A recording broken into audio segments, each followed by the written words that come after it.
Mais après, si vous voulez bouger à la fois le loup et l'œil, il va falloir absolument activer les deux calques avec la touche majuscule, la touche Shift.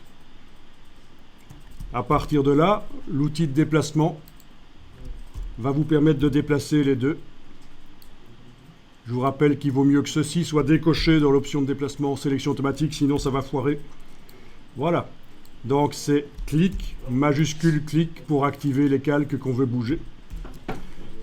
Et ça marche aussi quand on fait de la transformation manuelle. CTRL T. Voilà. Ah oui, attention parce que le bord de l'image là réapparaît. Vous voyez? Donc à partir de là, il faudra penser à aller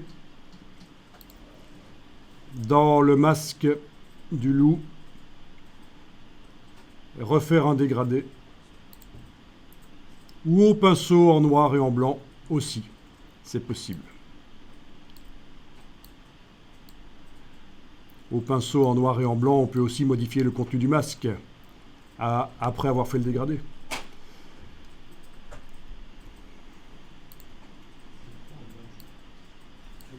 Là, il faut que je réactive ça et ça.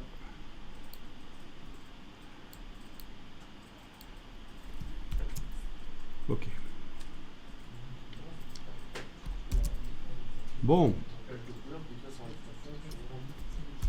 Voilà, en gros, pour des débutants en Photoshop, vous arrivez déjà à faire quelques petites choses, quoi.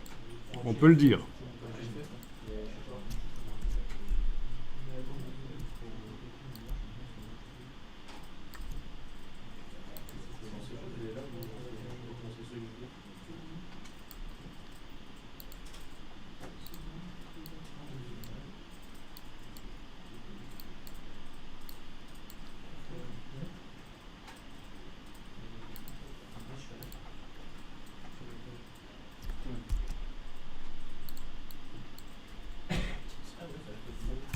Donc c'est un logiciel vraiment très souple au niveau de son utilisation. On peut l'utiliser.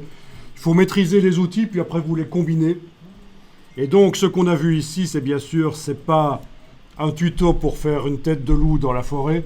Il faut arriver à faire la transcription de ce que vous apprenez. Il faut le transfert. Ça c'est vraiment le maître mot, le transfert. Vous apprenez une technique, mais vous l'utilisez pour faire autre chose, avec d'autres images. Il faut arriver à transférer ce que vous apprenez.